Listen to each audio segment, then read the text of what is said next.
So, we are here for another episode of Mason's Medicinals, and today we are talking with Dirk Gründemann, and he currently works out of the Department of Pharmacology at the University of Cologne. And he does research in the ergothioneine and transporter biochemistry and pharmacology. He has a Ph.D. from the Max Planck Institute of Biophysics, and he also did his postdoctorate research work at the University of Heidelberg. So welcome, Dirk, and we really look forward to talking about ergothioneine and everything within that domain today. Yeah, you're welcome. So how did you get interested in science, research, pursuing that part of your life? That goes back quite some time. When I started reading books, novels, I really became fascinated in science fiction. I read a lot of books, and as far as I remember, those were always very interesting stories. And most of the time, I think biochemists had a major role in science fiction of those stories I read at the time. So I became really interested in science in general, of course, and in biochemistry in particular. So that was the idea really after school to study biochemistry. And from that starting point, I think all the other aspects developed later on. So was instigated by this love of science fiction and the biochemistry world. What did you study when you first went to university? What were you interested in then? Did you have a particular area of interest, or was it quite general? Oh, it was biochemistry, really, because in Germany we have a school system where in the end you can specialize in certain topics. And at the top of my list were biology and chemistry back in school. So I started really studying biochemistry, which was possible at that time only in 3 locations in Germany. And I went to Hannover, which was not too far from my hometown, which made things somewhat easier for me to study then. And was how I started. So I would say this was somewhat focused right from the beginning on biochemistry. Great. And then when did you sort of diverge or start your studies into looking into ergothioneine transporter or ergothioneine as a whole?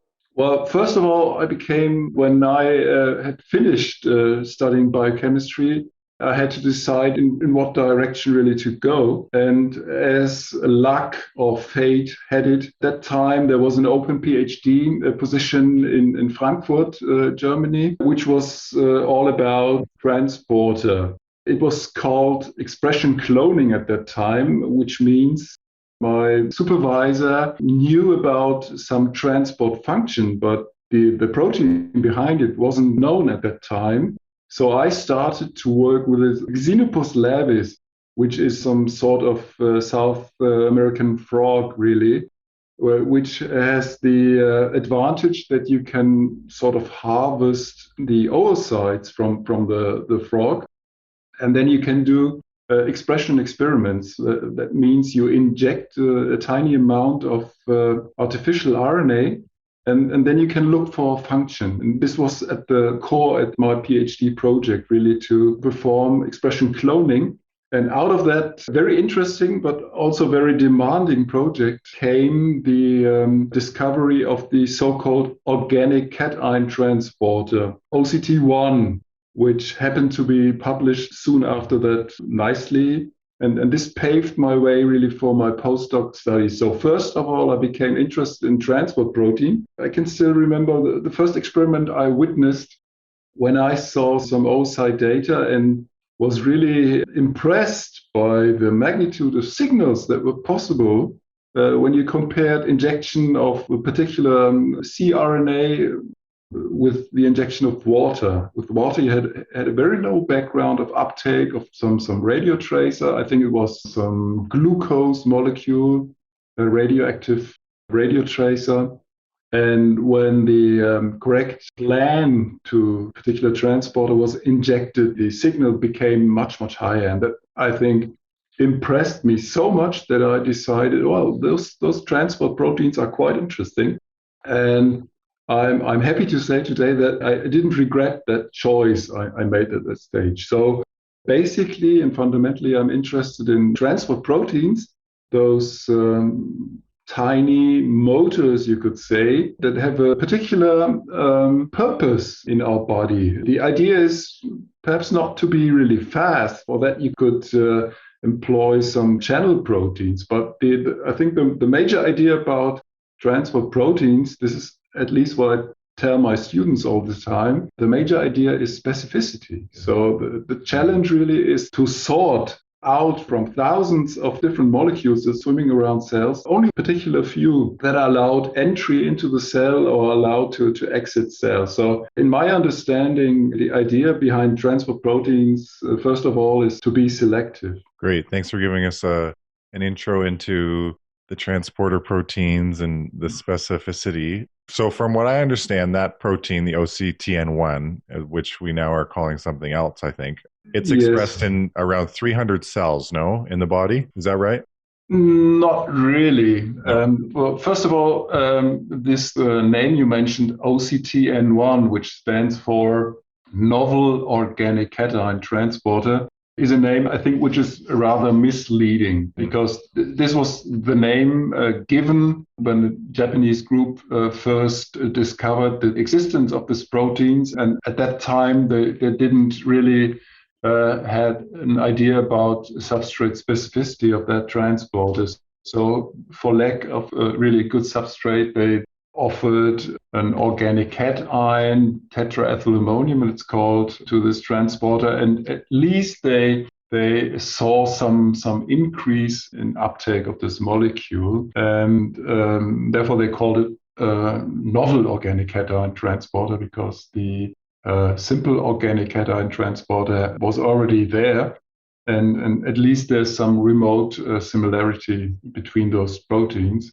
But as we managed to discover later, there are substrates which are transported by a factor of 100 more efficiently than this tetraethylammonium or other suggested substrates. So when you try to understand the purpose of a particular transporter, I think it's important to look at transport efficiency.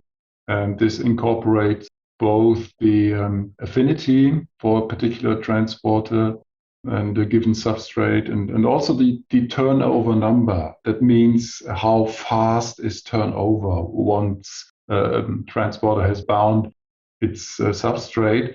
Then there's what we call a transport cycle. That means the transporter binds the substrate, and then there must be some internal rearrangement parts in order for the substrate binding site to relocate its orientation to the inside, for example, when we look at uptake.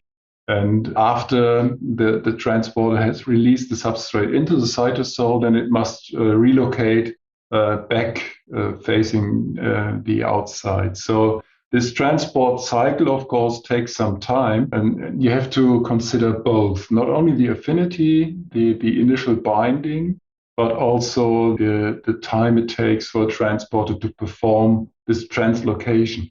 And combining those two aspects is what we call the transport efficiency, which is absolutely similar to what you may know from enzymes. It's called catalytic efficiency, but in this case, of course, there's no catalysis, but translocation. So for transporter, it's simply called transport efficiency. And if you want to at least get a very strong hint, what might be the preferred substrate, the physiologically important substrate for a particular transporter, I think it's very helpful to look at the transport efficiency. And this is what we did, and we learned that ergothioneine in the end really is an outstanding substrate for this particular transporter we're talking today. And therefore, at the time, we suggested another name, simply ergothioneine transporter, and the abbreviation for that is ETT. The gene symbol is SLC22A4, but nobody can remember that name, of course. I think, therefore, it makes sense to have a fitting functional name. Okay, great. And from what I read, and correct me if I'm wrong, with that gene sequence of the SLC22A4, there's certain things that can go wrong with that gene transport or that gene. Is that right? Like, what have you seen relating to that sort of gene in relation to ergothioneine and health or things that scientists are looking into? Is there anything? This is not part of my work, so I'm not really a true expert on that topic. But as always, if you look into proteins, there's always some variation from one human to another. There are polymorphisms that means that you have that you may have a change at one position in the underlying nucleotide sequence, and this might translate into different amino acids. I mean, we all know from the current pandemic situation that viruses, for example, change very often at certain positions. You get new amino acids, and that can mean better function, but it also could mean compromised function. So normally mutations are not very likely to improve function, but there are certain circumstances, if you look at the virus, where, for example, the transmission may be more efficient among humans. If you look at the ergothioneine transporter, I think it is well known for having quite little variation. And I think this is a good hint. It's no proof, but it's a hint that its function may be very important and crucial. So there are only a very limited number of mutants known that have been found in humans so far, and only, I think, a very small number show a complete loss of function. As always, there's some variation, but you're not likely for a very rare polymorphism, for a very rare SNP, to find a human that has this particular mutation on both alleles. So I think there's no hope that you will find a living knockout of any human. So you have to look into model organisms in order to test for lack of this transport. Ergothioneine, apart from the transporter, we think, or you guys have studied and are theorizing that it's sort of an intracellular antioxidant. Can you talk a little bit more about how that works independent of sort of these other antioxidant systems we have in our body, like the glutathione system? And can you take us through the antioxidant potential of ergothioneine? I think all the people working in the field of ergothioneine agree or would agree that the purpose of this particular molecule, which we cannot synthesize for ourselves, which we have to take up from our diet, that it has to do something with the antioxidative protection. And this simply comes from a particular atom that is built into ergothioneine. You've seen it. It's the sulfur. And we're quite familiar, as you've already indicated, with glutathione, which is the intracellular molecule to protect us from oxidative damage. And I think the most intriguing question, and this is really guiding what I'm trying to do here in Cologne, the intriguing question is, why would we have a need for ergothioneine when we have in practically every single cell a high level of glutathione? Because glutathione, I think, is on the order of 10 millimole per liter intracellular concentration. And that is really a huge concentration for biomolecules.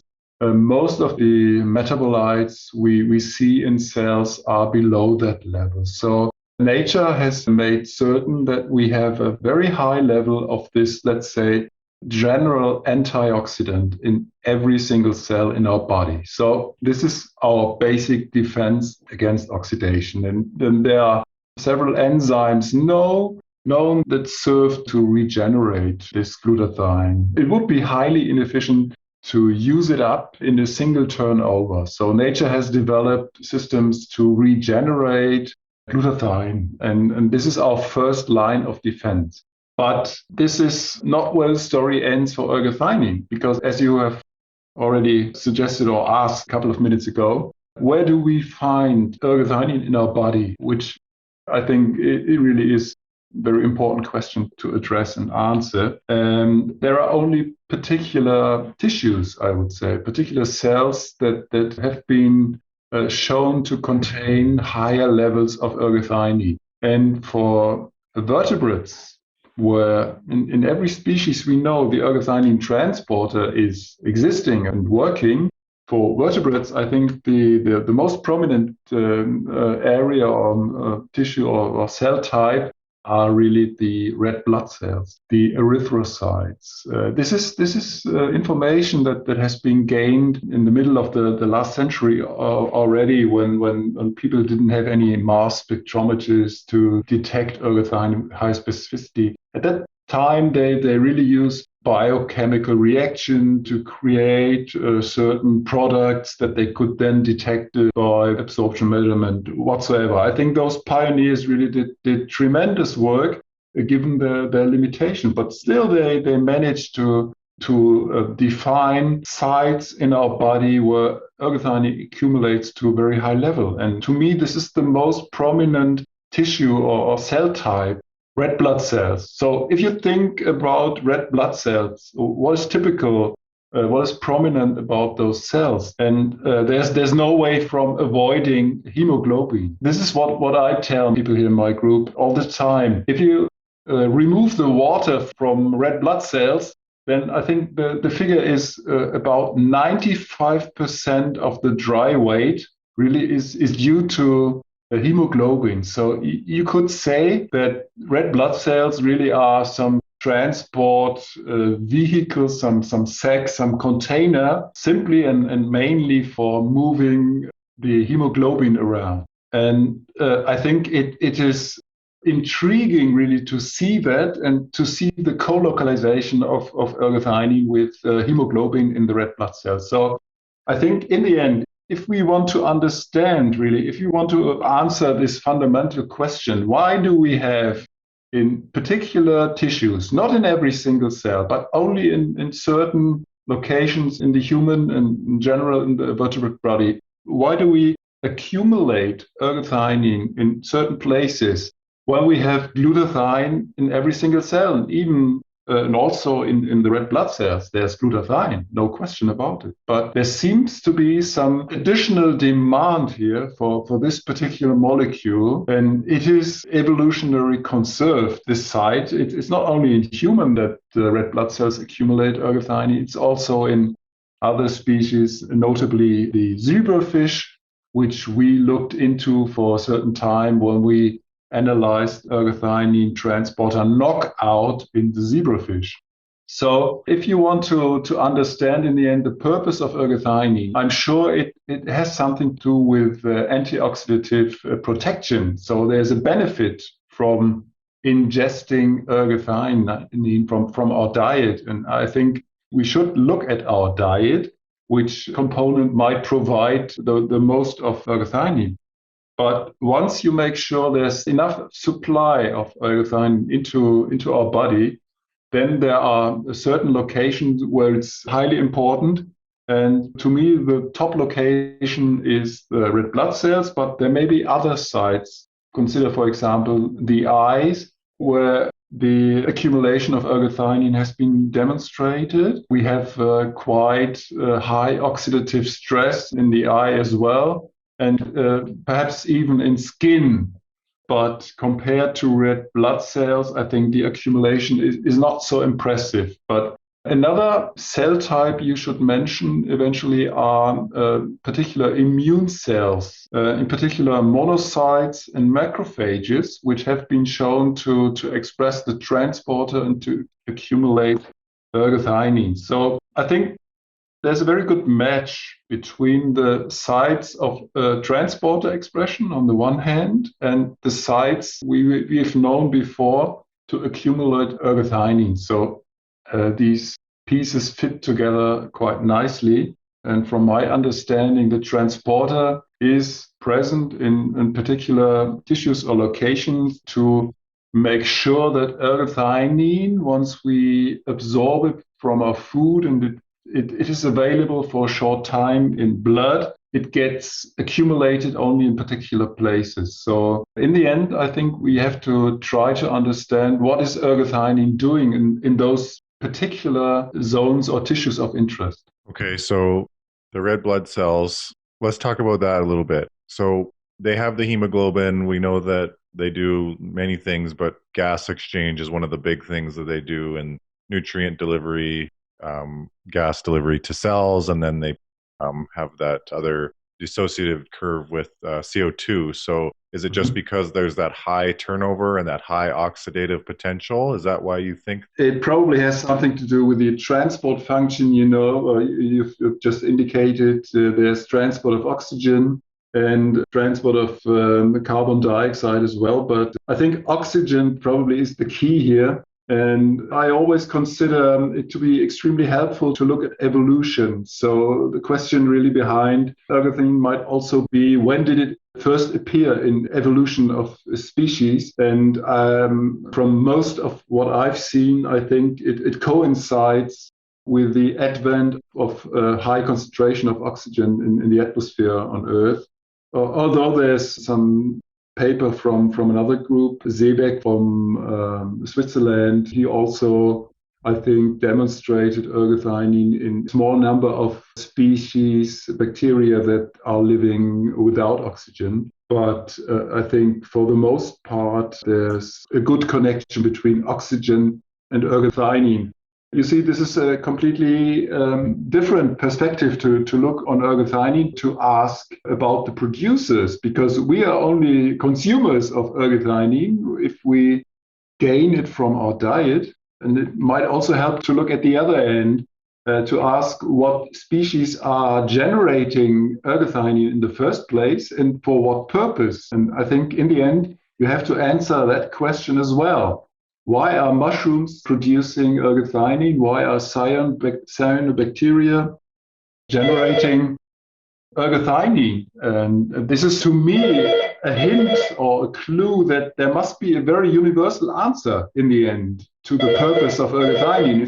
It's not limited to mankind, to humans, but the answer should include the microorganisms as well. Why are they producing this molecule? What is the benefit they gain from it? Because if there was no benefit, they wouldn't invest the energy to synthesize it. That's, I think, very, very simple lesson we learned from evolution. So just trailing on that topic, why are these fungus and why are these cyanobacteria producing ergothioneine in your opinion? Well, we cannot answer that right now. This is the big question we're all striving to answer. And there are several work groups around the globe using their methods and perspectives. What we've been working on in very recent years, independent from the transporter, really is the reaction between ergothioneine and singlet oxygen, which we find to be quite efficient. But this may not be the final answer. At least we managed to demonstrate for the first time 2 years ago a mechanism of regeneration where ergothioneine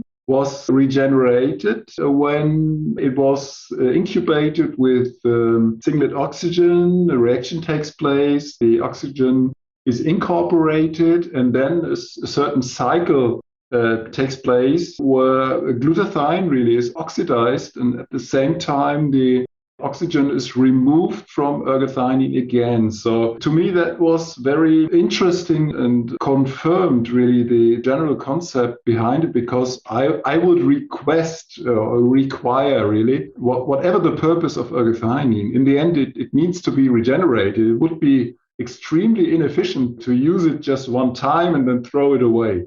So I was really demanding for some time that there should be some regeneration. And indeed, this is what we demonstrated for the first time. So I was very happy at that time with that result. But research is still ongoing, and I cannot give you a certain and definitive answer at this time. This is open to research, really. And my hope is that in the end, the answer will be simple, because I've always seen that the best answers very often are quite simple, not too complicated. And I think we should strive hard really to look for it. It's not so simple to look for defects. You could always say, so if this ergothioneine is important, what happens if we exclude it completely from an organism. We just have to look into the symptoms that might develop. You all know the story of vitamin C discovery when sailors were given fresh fruit for a long time, and people have known that without those fresh fruits, they developed severe symptoms in the end for lack of vitamin C. Unfortunately, it's not so simple with ergothioneine deficiency because it might take some time for symptoms to develop. This is, I think, the major challenge here, that it's not an immediate effect that might be observed, but it may take some time for the effect to develop. It's not over very many decades because in evolution, it only matters what happens from your birth until you proliferate, until you create your offspring. After that, nothing matters anymore, you could say. It's on that order of time, but still, you probably have to wait for months or years in order for any phenotypes to become observable. So this is quite a challenge, and at the same time, you probably have to use the proper stress in order for symptoms to develop. There are some genetic diseases. You can live quite happily for a long time unless you have to face a particular challenge. There are certain enzymes also in red blood cells. I think it's about the oxidation of glucose. And only if you eat something that creates particular oxidative stress, you may get really sick and you could even die from it. So I think this has to be considered. If we want to understand the purpose of ergothioneine, and we have to apply proper stress in the first place, and then it might take some time for symptoms to develop in the second place. So this is not straightforward.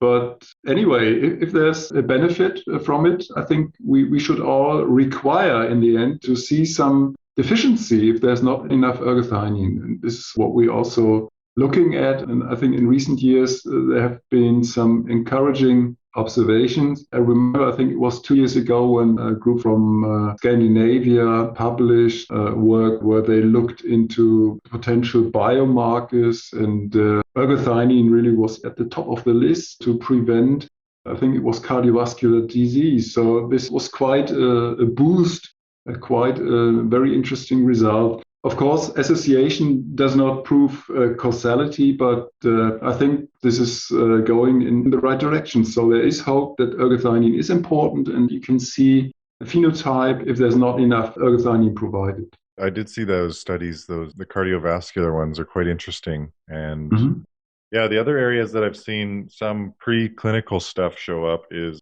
like weakness in elderly populations, neurological death from neurological disease or neurological disease risk. I think I've seen some studies on ergothioneine. And then also there's some interesting research in the sickle cell world that Dr. Bielman was talking about that he seems to be quite fascinated in. And that makes sense from everything you've been talking about with the hemoglobin and the oxygen exchange and the genetic differences in the structure just of the proteins in people's blood cells. So, but I'm glad you mentioned, yeah, like what's the role of it in nature? What's the role of it in us? And yeah, where's that sort of middle ground? I think you're right that answer is probably somewhere in the middle there. In terms of food, you mentioned mushrooms and cyanobacteria. Mushrooms, I believe, and correct me if I'm wrong, are the greatest source of ergothioneine in our diet today. Is that true, or does the cyanobacteria have more? I know that mushrooms have like around 0.1 to 1 milligram per dried gram. Is that the most in nature? And also, is that enough to make a difference in the body? Absolutely, it makes a difference. Of course, it depends very much on what you eat on a regular basis. To give you an extreme example, I think in fast food, you probably get very, very little ergothioneine in total if you consume much of burgers whatsoever. So I think in the majority of our food stuff, there's very little ergothioneine. And therefore, it's important really to know good sources. And mushrooms, of course, are a very prominent source. And I think the world record at present goes to Bob Bielman in one of his mushroom species, maybe around 2 or even up to 4 milligram per gram dry weight. But in general, the cyanobacteria also have certain species that we have shown a couple of years ago to approach, I think, 1 milligram per gram dry weight. So they're not far off. They're similar. It depends on what you prefer. You're the expert on mushrooms, of course. I always very often tend to ask people I meet about their mushroom consumptions, and most of them will be similar like me. I have some favorite mushrooms, but overall, I think my consumption of mushrooms is quite low. I do not regularly consume mushrooms. Certain species I like, and when I go on vacation in Denmark, we're lucky. We find certain mushrooms that we really, really like, but in general, people have some reservations because depending on how you prepare the foodstuff, they're sort of slimy sometimes, and this is not very attractive. But if you look at cyanobacteria, in particular spirulina, maybe a term you're familiar, then it's also not really attractive. This is not like candy. It has a certain taste and smell to it. If you mix it with other food stuff, maybe it doesn't impress you too much and you can consume it. It also is not really attractive. So you probably have to have a good reason to consume spirulina tablets on a regular basis. But actually, this bacteria, cyanobacteria, if you look at human history, they have a very long tradition. Certain groups in Middle America, I think the Inca or other tribes at that time have a long record for having spirulina as part of the foodstuff. So if I had a choice and you pick a good mushroom, then that's fine with me, but perhaps not with the majority of the population. So I think you're welcome to make a good impression on that and to convince others to eat more mushrooms, because we might speculate and argue that in the old ages, people probably ate more mushrooms than we're eating today because of our industrial food production, which probably has meant that a lot of natural ingredients nowadays are left out from our food stuff. Yeah, I'd have to agree on that for sure with the current times. So I understand also, Dirk. Actually, I wanted to ask you what's your favorite mushroom when you go to Denmark? I can tell you the German name, of course. It's Yeah, called Pfifferling cantarella, something like that. Chanterelle must be the English name. How do you pronounce it? yeah, that's right. You got it. Perfect. Chanterelle. Yeah, Okay. yeah. This is my whole family extremely like that mushroom. Unfortunately, it does not contain, from Bob's work, high levels of ergothioneine. So you have a really broad variation among various mushroom species as well. So you should consult Bob's work. He has looked into quite a large list of different species. And as I said, he holds the world record for highest levels. But you have to be selective about the mushrooms you pick up in order to consume high levels of ergothioneine. Luckily, there's one of the mushrooms Bob found that also contains quite high ergothioneine levels, which is also, at least by other humans, very well accepted.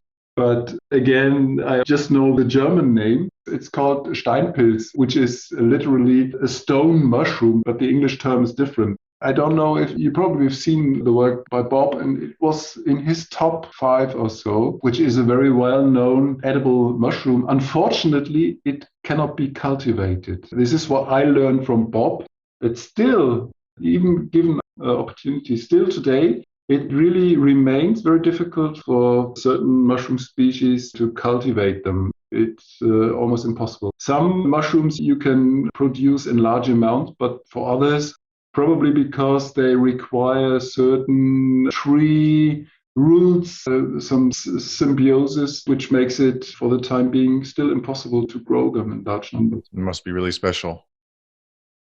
So coming up, we got about 15 minutes left, Dirk. So you said that ergothioneine has this potential to be regenerated. Same with glutathione, right? You said it would be sort of a waste for it not to have some sort of inherent ability to become regenerated. So I know that ergothioneine, through your work and through other people's work, has a really long half life in the body, Mm-hmm. and it's also quite stable. So I was wondering if you could talk about the stability and the half-life of ergothioneine? This is not from our work here, but I think almost 40, 50 years ago, a group from Japan looked into the half-life in mice. And that was possible because particular feeding regime. And if I remember correctly, the half-life was about 1 month. And this is really indicates a high stability, as you just mentioned. And this is what we see in vitro when we're working with ergothioneine. There's no problem of auto-oxidation. So this molecule, if it is in contact with normal oxygen, the triplet oxygen it's called, which is a technical term really to indicate in this particular case, it's ground state, it's stable, less reactive state, then there's virtually no reaction between oxygen and ergothioneine. And this is in stark contrast to what happens between glutathione and oxygen, because glutathione is easily oxidized, and therefore it needs the regeneration. So first of all, ergothioneine is quite stable, but in the end, if you have a reaction partner that is suitable for ergothioneine, there will be a chemical reaction. And then we have the question of regeneration, as we discussed before. So I think this is quite remarkable and makes things easier, but probably also made possible the human use of ergothioneine. Because if ergothioneine was as unstable as glutathione, it probably would not have worked to pick or to extract that molecule from our diet. This is one important thing. The ergothioneine, once produced, is transferred to other species, not only to humans or vertebrates, but also to plants. It looks like that they can probably pick up ergothioneine from soil and use it for their protection. And at least some amount of ergothioneine might end up in our body because we're eating some plants and other tissues. So this chain of ergothioneine from the producers, intermediate consumers, and humans as well. So I think stability is quite a plus for ergothioneine here. But in the end, I assume that it's here in our body to prevent some oxidation of other molecules. So I do not see it as a ligand which helps us because it's there. In the end, it probably reacts, and this is why it contains sulfur. Sulfur in the ergothioneine is in an unusual mode of connection. You probably know the histidine amino acid, which is one of the 20 standard amino acids that make up all of our proteins. And nature invented ergothioneine by modifying histidine. And the important modification is the ring structure, where sulfur has been attached to a particular position. And the important distinction or the important difference to glutathione is that in this particular molecule, ergothioneine, it is attached mostly by a double bond. In glutathione, you have this group we call thiol moiety, which means that sulfur is attached to a carbon by a single bond. And this residue, this part, the sulfur hydrogen, a combination really has high reactivity. And ergothioneine, it's different. There are ways to present the sulfur also as a thiol, but people have looked into crystal structures and learned from that dominating attachment is via a double bond. And this probably explains why it is quite stable in the first place. But if you look in those alternative structures, then it explains why in the end it also can react and has certain options for reactions that might be similar to glutathione. So the basic idea to understand ergothioneine is to look at this particular sulfur, the mode of attachment between sulfur and the ring structure. I think the understanding must come from there. So it's helpful to, of course, to look into the reactivity. Stability is pronounced, but not absolute. There's still some chemical reactivity in this molecule. I think a very good example is the ability to dimerize. We all know that glutathione easily reacts with the second molecule of glutathione to create this oxidized glutathione, or GSSG, it's abbreviated. And this molecule then gets regenerated and split up and reduced again. This reaction in principle is available for ergothioneine as well. But once you add glutathione in the same reaction tube, it is immediately reduced back to ergothioneine. So the propensity to create this double bond with another molecule of ergothioneine can be detected. Yes, it's possible, but it's much less stable than what you see with glutathione. And if you have both molecules around, this bond is broken up easily by glutathione molecules. Interesting. So probably some unique chemistry going on there there is some chemistry going on there between ergothioneine and glutathione, and then probably more to discover within there. Yeah, it's interesting about the dimerization. Is that what you called it? That reaction? Mm-hmm.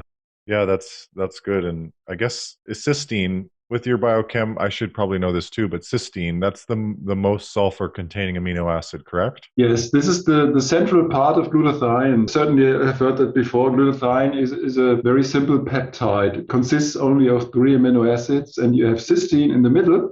The unique thing about glutathione compared to cysteine is that the ability to get rid of that proton on the sulfur is somewhat different. We measure this possibility using pKa values, they are called, the dissociation constants. How likely is a protein to depart from a certain moiety? And this can be measured and gets tabulated. And I have to look it up. For cysteine, the pKa is 8.3, and for glutathione, it's 9.2. So there's almost 1 pH unit, which makes glutathione more reactive, because at the physiological pH, 7.4, more molecules are in a state to have a reaction. So I think this is probably the reason why glutathione was developed, because of this shift of pKa values. You could have used cysteine in the first place if it had worked, or if it would work as good as glutathione. But from what I know, this is a major difference, the pKa values, and this probably explains why we have very high levels of glutathione in cells, but not nearly as high levels of cysteine. But you're right, cysteine is, of course, part of glutathione, is similar, is related. Thanks for taking us through that whole interconnection. So before we sort of wrap up here, Dirk, is there any other interesting things that you're contemplating these days, or that we haven't talked about the transporter system or the molecule itself, that you'd like to share with the audience? Well, I can recommend or suggest to read some of our discussions in the papers. This might be, of course, in places be very special, the information that is collected, but I recommend or suggest that you can always read the introductions, these aimed at a general audience. And I think sometimes some parts of the discussions might be interesting to a general audience, because in discussions we're allowed to speculate, to develop ideas, and this could be helpful. No, I think the ergothioneine transporter, the ETT as we call it, very helpful. It's a very important instrument. We at present do not have another transporter, and we do not have any other enzymes. So I think the transporter still is the first and only biomarker we have in our body about the sites of ergothioneine relevance. So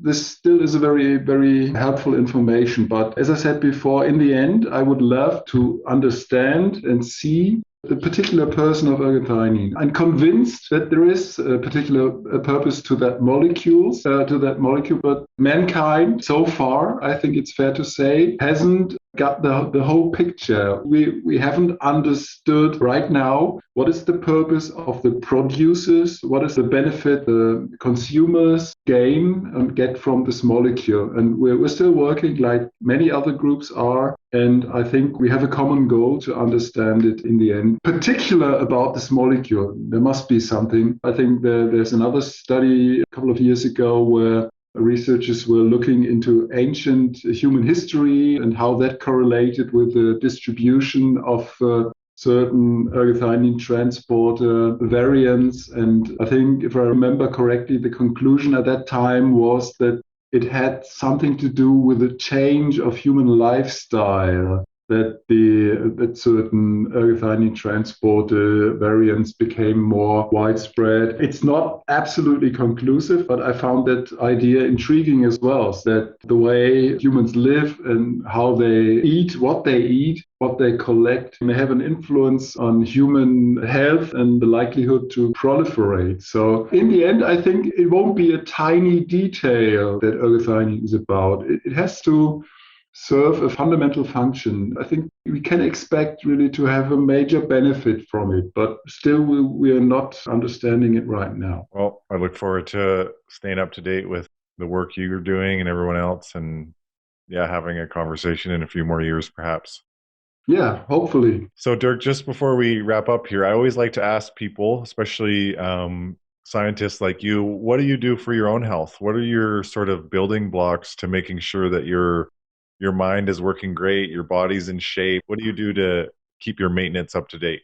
I think, first of all, is movement. That has been a part of my life ever since the beginning, but I don't know how you do it or did it over the years. Sometimes it's quite demanding to keep moving, but I find that making sports is something that I can expect to promote my health, which actually makes me feel better to work hard with your body. What you do, I think, is secondary. You have a universe of choices really to pick from. I always enjoyed playing football or soccer, as the Americans call it, because there's some small intellectual challenge involved as well. I know that many persons prefer running, which I personally find not so attractive, to be honest, because there's something very routine to it. So this is why I favor football ever since I can remember. But nowadays, given the coronavirus problems, we were not allowed to play football for several months now here in Germany. Just will start this week again, I hope. In that time, really, I rediscovered riding my bike. This is something I always did, but not as intensive as I do now. And I find it's possible really to do it on a daily basis because luckily I can use my bike to move from my home place to work and back again. I always thought that the distance, which is 12 kilometers in one direction, was actually too large to make it a pleasant or probable experience, but it works. There's some training effect, and overall, of course, I'm not training for marathon or triathlon or whatever. I find that is a very good way to use your body on a routine basis. I would really recommend something you like that is pleasurable for you, but you have to get into sweat once per day. I think for me, riding my bike is quite simple. And then you, of course, have the nutrition, what you eat. But I would say I'm not extreme at consuming healthy food. I have a certain mixture. At home, we like very much Italian food. As you know, Mediterranean food has been shown, demonstrated to be quite healthy, but it also covers a lot of different aspects. There's even meat allowed and fish and so on, unsaturated oil. This is part of what we eat, but I cannot refrain from chocolate completely. There's sweets as well. I must confess, I'm not extremely healthy as far as my food stuff is concerned. I try to make it a mix, really, parts that are quite healthy, I know, that also taste well. And mushrooms are part of it, but only rarely, I must confess. If you have a barbecue, I think it's fine with me to have certain mushrooms at a barbecue. That's fine. It tastes really good. And it's not so slimy. It has a good texture to it if you get it from barbecue. So some parts are healthy, I would say. Some are blatantly unhealthy. That's how I function, and I think it's not too bad if you consume the unhealthy part, let's say limited amounts. I wouldn't advocate fast food all the time. That's out of the question for me, but I'm not as extreme that that I'm not eating any meat. I think meat is a very valuable foodstuff. If you don't like the industry behind it, that's fine. So people have to decide for them. But if you look at evolution, humans have always eaten meat. It's a very valuable foodstuff, and I have no problem eating meat. But I would say that it's not so often. If I look over a week, we have let's say meat perhaps 2 or 3 times in a meal. So it's not that much really. Thanks. Sounds like a really good balance with the movement and the foodstuffs, both the good and the treat wise. So thanks for sharing that. How can people? I'll link all your papers in the show notes. But how can people find you if they want to learn more about you? Do you have a website? Do you have anything that you want to share? You don't have to, but it's just an option.